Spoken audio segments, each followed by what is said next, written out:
subhanahu wa ta'ala is the greatest. He does not need your ibadah, does not need your concentration. Allah is not waiting for your charity. Allah's kingdom and dominion does not increase with your dhikr and tasbih and ruku' and sujood. We need Allah. We need Allah. We need Allah.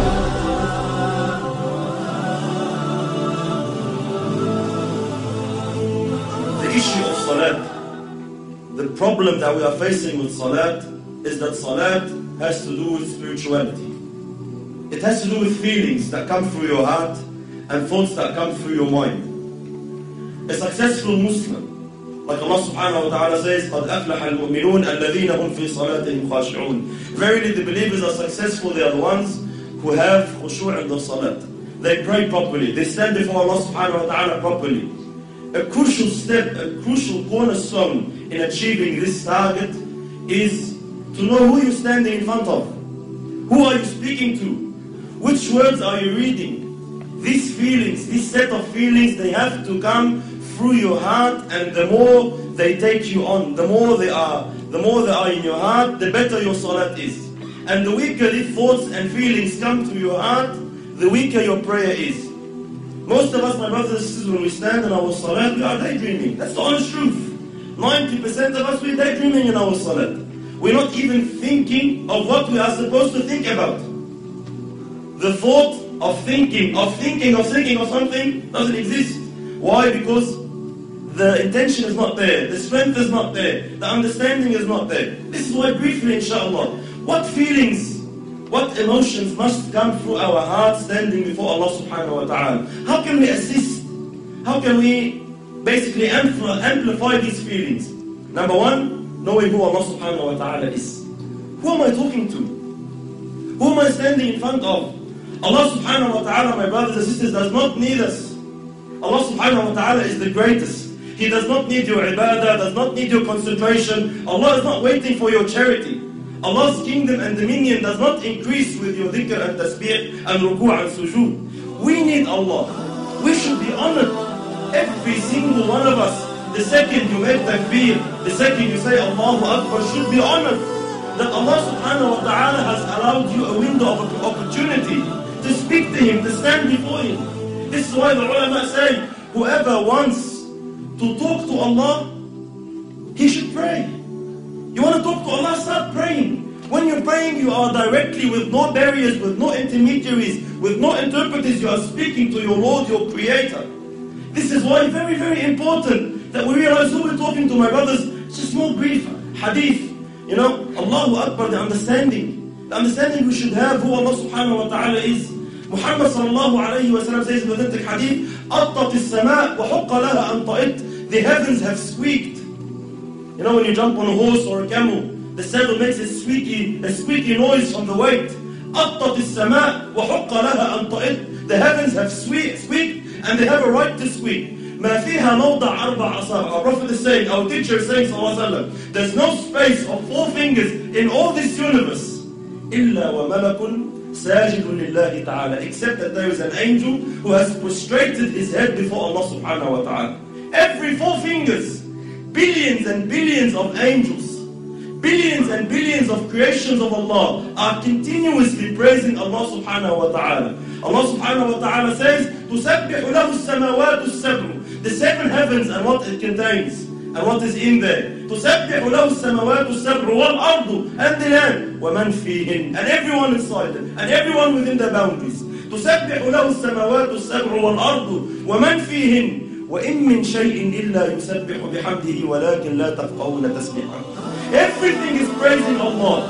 Rock, land, tree, whatever it is praising Allah, glorifying Allah. وَلَكِنْ لَا تَفْقَهُونَ تَسْبِيحَهُ إِنَّهُ كَانَ حَلِيمًا غَفُورًا. But you don't understand, you don't comprehend the praise, you can't hear the praise. But everything is praising Allah. Allah is not in need of you. Allah is not in need of you standing, feeling obliged like most of us. Why do we pray? Majority of us, my brothers, we pray to offload the obligation. Alhamdulillah, I finished my salat. If you come and stand before Allah with this intention, are you unaware that Allah subhanahu wa ta'ala knows exactly what is going through your heart at that stage? When you come and say, I just want to get dhuhr over and done with. These feelings that come to us, we don't say them in public. No one comes and says, Allah, khalasna ba'a, let's pray. No one says that. No one says to his man, Allah, get over and done with, khalas. We say, let's go pray over in my heart. Allah, please, let's go. Let's go. Over and done with. This feeling that I'm praying just to offload the burden of salat is not the right feeling you should have. You should be honored, my brothers and sisters, wallahi, in issues of dunya. When we deal in our dunya here, with human beings like us, wallahi, subhanallah, if you stand in front of someone you're afraid of, like a judge in court, or a bully of some sort in Auburn, or a president, a prime minister, an ASIO agent, wherever you stand in front of, what happens to you naturally, without no motivation, without no one to have to give you a 7-step course on how to fear him?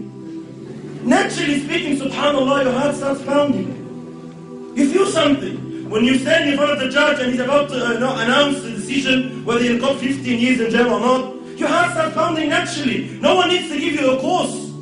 Why? Because we are aware who this person is. I know who he is. I know what authority he has. I know what he can do. I know what he can decide now. He can wreck my life. And because I know this, naturally the feeling, the emotion comes naturally. The problem is when we deal with Allah, these feelings do not exist. You stand before Allah and you're daydreaming. We all know Allah knows what's in your heart. But it does not move anything in you. Every blue moon, every now and then, maybe in Ramadan when you're feeling down, something that you're going through trouble with your family, you want to get married, you get some emotion. Other than that, our salat is just far off where it should be. Why? We are unaware who you are standing in front of. The understanding that Allah now subhanahu wa ta'ala has allowed you to speak to Him. Wallahi, my brothers and sisters, wallahi, we see Muslims in this dunya, they get to meet a sinner. Let's say an actor or an actress or a pop star of some sort.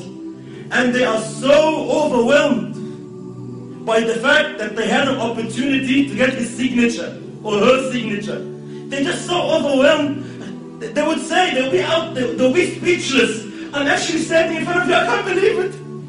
And they will be so, they'll be so touched that, he's allowed them 5 minutes of his time. We have these feelings with mashayikh even. Sometimes the super shaykh comes from overseas and we find all the boys and they're, Allah Akbar, I'm giving him salam, I can't believe it. Subhanallah, every time I see such a situation, it always reminds me of Allah. Subhanallah, who is this person? Regardless, all ranks preserved. Who is this person? The Shaykh once said, imagine if you were to meet Muhammad sallallahu alayhi wa sallam, what would you feel? Imagine if Rasulullah said, I'll give you 5 minutes of my time, come meet me. What would you think? Would you daydream? Would you be sitting with Rasulullah thinking of your wife? Would you be sitting in front of Muhammad sallallahu alayhi wa sallam thinking about work? No way on earth. Why? Prophet of Allah is he.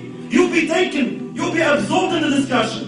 But subhanallah, we stand before Allah every day 5 times daydreaming. Why? We are unaware who Allah subhanahu wa ta'ala is. And how patient is Allah? How merciful is Allah subhanahu wa ta'ala, my brothers? Imagine Allah subhanahu wa ta'ala knowing, seeing what's in your heart. He gave you everything. He gave you the wife you're busy with. He gave you the husband you're busy with. He gave you the job you're thinking of. He gave you everything you're thinking about that's distracting you from Him. And He knows that, and He is patient with you. He is Halim subhanahu wa ta'ala. He still accepts you. He still allows you. Subhanallah. Imagine a prime minister allows a peasant to come and meet him for 5 minutes. Says, alright, you have problems, come. I'll allow you to meet the prime minister. But the peasant comes, he enters the office, and he starts playing with things around in the office, forgets about the prime minister. What will happen to this guy? He'll be banned. You will never ever have a chance to meet the Prime Minister again. Why? You're an idiot. We allowed you the chance, we opened the door for you, and you don't want to present your situation. You don't want to say anything. You get busy with something else. Why you come? Likewise, imagine Allah subhanahu wa ta'ala, the King of Kings, 5 times a day allows you an opportunity to speak to Him, to complain to Him, to beg of Him, to ask of Him, and you are daydreaming. And Allah subhanahu wa ta'ala still allows you. Allah doesn't ban you. Allah doesn't say, this guy is disrespectful. No, Allah is patient. Allah waits subhanahu wa ta'ala. You will understand. You will come back. So very, very important. Step on who Allah subhanahu wa ta'ala is.